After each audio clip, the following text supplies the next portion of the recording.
예, 오늘 아침에 우리가 읽은 본문은 어제 살펴본 우리가 하나님께 신령과 진정으로 예배드리는 그런 거룩한 삶을 살아가는 데 있어가지고 실제적으로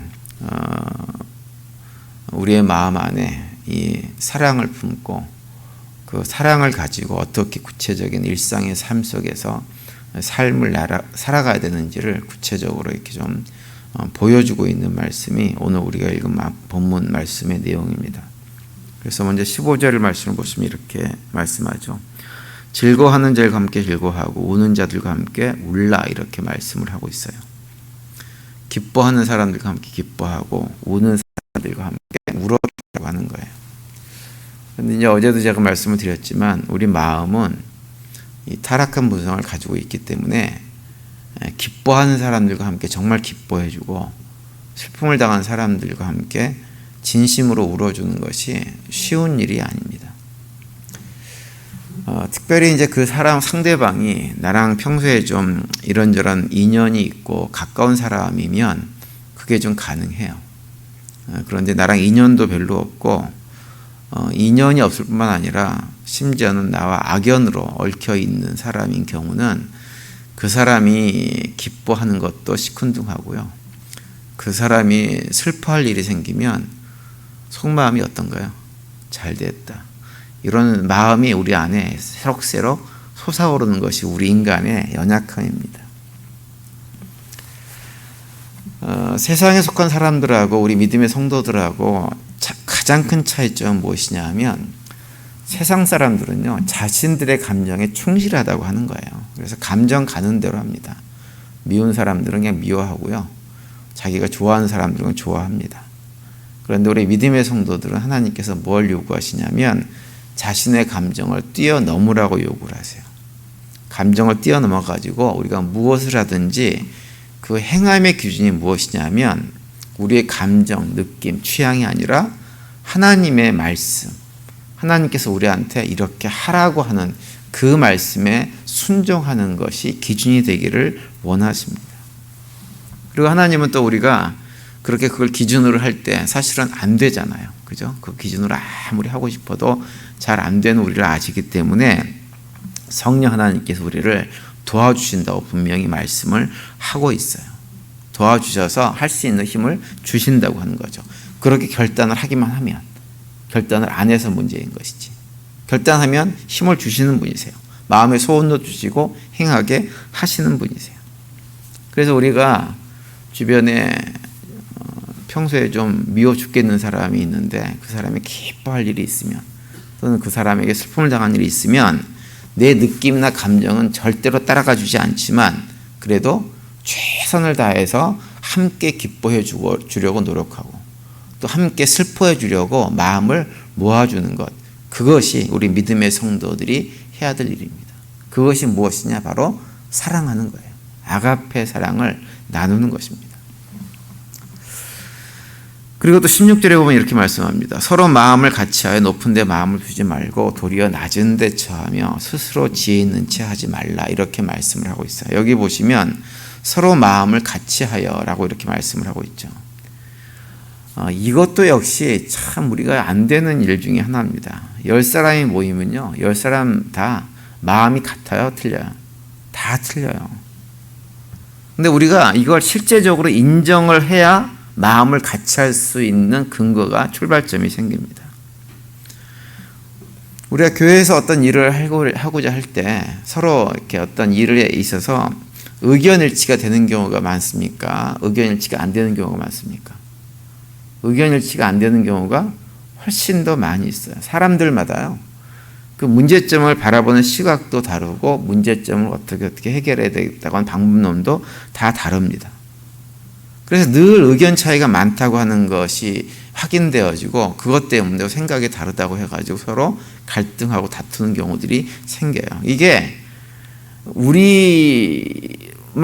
그런 게 많지는 않죠. 어쨌든 우리만 경험하는 것이냐 하면 그게 아니에요. 이 땅에는 모든 공동체가 다 경험하는 거예요. 특별히 이제 목사님들이 독재하는 교회 있죠. 독재하는 목사님들 계세요. 목사님 한마디에 모든 것이 움직이는 교회. 이런 데는 의견일치가 잘 됩니다. 왜냐하면 목사님 말대로 하면 되니까. 근데 좀 이렇게 하나님처럼 독재를 안 하시는 분 같은 경우는 의견이 다 이렇게 분분하도록 그냥 놔두십니다.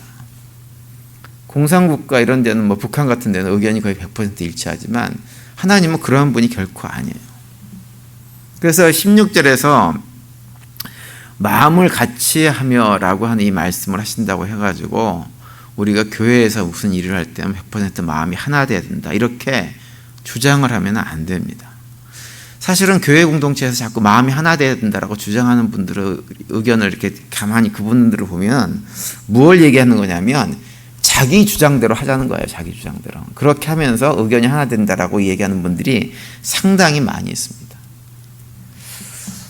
근데 제가 볼 때 이제 공동체에서 의견이 하나 될 수 있는 참 좋은 길은 뭐냐 하면 왜 마음이 하나 되지 않느냐라고 말하지 않는 거예요. 그게 하나 될 수 있는 좋은 길입니다. 어떤 의미냐면 그런 말은 하지 않고 내가 다른 사람 마음에 맞춰버리면 됩니다. 그러면 하나 되기가 쉬워져요. 내 생각도 있지만 내 의견도 있지만 내 방법론도 있지만 그건 다 내려놓고 다른 사람이 하고자 하는 의견을 따라서 그걸 더 귀하게 바라봐주고 그것에 맞춰져 버리는 것입니다. 그런 마음으로 우리가 가지고 있으면 하나 되는 일이 훨씬 더 쉬워지고 오늘 본문에서 마음을 하나 되려고 하는 것은 바로 그것을 얘기하는 거예요. 그래서 오늘 본문에서 어떤 얘기를 하냐면 한 마음에 되려고 하시면서 높은 데 마음을 두지 말라고 말씀을 하고 있는 거예요. 높은 데 마음을 두지 말라고 하는 것은 뭐냐? 내 판단, 내 생각, 내가 원하는 방식이 제일 적합하고 훌륭하다고 고집하고 주장하는 것을 하지 말라고 하는 거예요. 그리고 겸손하게 나보다 인간적으로 볼 땐 더 비천해 보이는, 실력도 없어 보이고 믿음도 없어 보이고 이래 보이는 사람의 말을 더 경청하고 들어주고 그걸 따라봐 주는 것, 그것이 무엇이냐 하면 바로 높은 데 마음을 두지 않는 것입니다. 그렇게 할 때 공동체는 하나 되기가 훨씬 더 쉬워지고 공동체가 하나님께서 원하시는 모습으로 세워지는 길로 나아갈 수가 있게 되어지는 것입니다. 이것이 무엇이냐면 사랑의 모습인 거예요. 이건 역시 쉽지 않아요. 그냥 마음으로 그렇게 막 되냐면 되지 않는 일입니다. 의지적으로 결단하고 그렇게 해보려고 하는 거죠. 그것이 바로 사랑의 모습이라고 할 수가 있는 거죠. 그리고 또 17절에 보면 이렇게 말씀합니다. 아무에게도 악을 악으로 갚지 말고 모든 사람 앞에서 선한 일을 도모하라고 이렇게 말씀을 하고 있어요. 그러면서 비슷한 말씀 20절에서 이렇게 또 말씀하죠. 내 원수가 줄이거든 먹이고 목마르거든 마시게 하라. 그리함으로 내가 숯불을 그 머리에 쌓아놓으리라. 이렇게 말씀을 하고 있어요. 여기서 숯불을 머리에 쌓아놓는다고 하는 말은 뭐냐면 원수 머리에 숯불 올려놓고 뜨거워서 죽게 만들라고 하는 말씀이 결코 아니에요. 이것은 예수님 당시 초대교회 당시에 어떤 속담 같은 건데요. 숯불을 머리에 쌓아놓는다고 하는 것은 뭐냐면 이제 당시에는 각 가정마다 불을 피우는 일이 어려운 일이었습니다. 우리 옛날에 우리 한국도 그랬는데요. 그러다 보니까 가정에서 불을 꺼트리면 불을 꺼트린 아내가 옆집에 가가지고 숯불을 빌려왔어야 돼요. 근데 그 숯불을 빌려올 때 어떻게 하냐면 머리에 이고 옵니다. 왜 이고 오냐 하면 내가 숯불을 꺼트린 여자입니다. 숯불을 꺼트리는 사람입니다. 라고 하면서 스스로 창피한 모습으로 이고 오는 거예요. 그 얘기를 하고 있는 거예요. 그러니까는 원수가 줄일 때 먹을 것을 주고 목마를 때 마실 것을 주면 그 일이 어떤 일이 벌어지냐면 상대방 스스로 원수가 자기 자신을 돌아보면서 아, 내가 과거에 잘못했구나 하면서 스스로 부끄럽게 생각하게 만들려고 하는 것입니다. 그렇기 때문에 원수가 목마르고 원수가 배가 고프면 우리가 해야 될 것은 무엇이냐? 그 원수의 필요를 채워주는 것으로 반응을 보이라고 하는 거예요. 물론 이것도 쉬운 일이 아닙니다. 마음 그렇게 되질 않죠. 원수의 필요를 채워주는 일. 그런데 하나님 우리한테 그렇게 하라고 요구하세요. 왜냐하면 하나님께서 그렇게 하셨기 때문에 우리에게 그렇게 하시는 분입니다. 원수의 필요를 채워준다고 할 때 우리가 잘못 오해하면 원수가 요구하는 것 다 들어줘야 되냐? 이건 아니에요. 그것은 아니고 원수가 정말로 할 수 없는 것, 정말 먹을 것이 없어서, 정말 마실 물이 없어서 배고파하고 목말라 할 때 도와주는 거예요. 주님도, 하나님도 우리에게 그렇게 하셨어요. 하나님께서 우리에게 베풀어 주신 것은 무엇이냐면 우리가 감당하지 못한 우리의 죄의 문제를 해결해 주신 거예요. 우리의 모든 것을 다 해주시냐면, 기도해 봐서 아시겠지만 하나님께서 우리의 모든 것을 다 들어주시고 모든 필요를 다 채워주시는 것은 결코 아닙니다.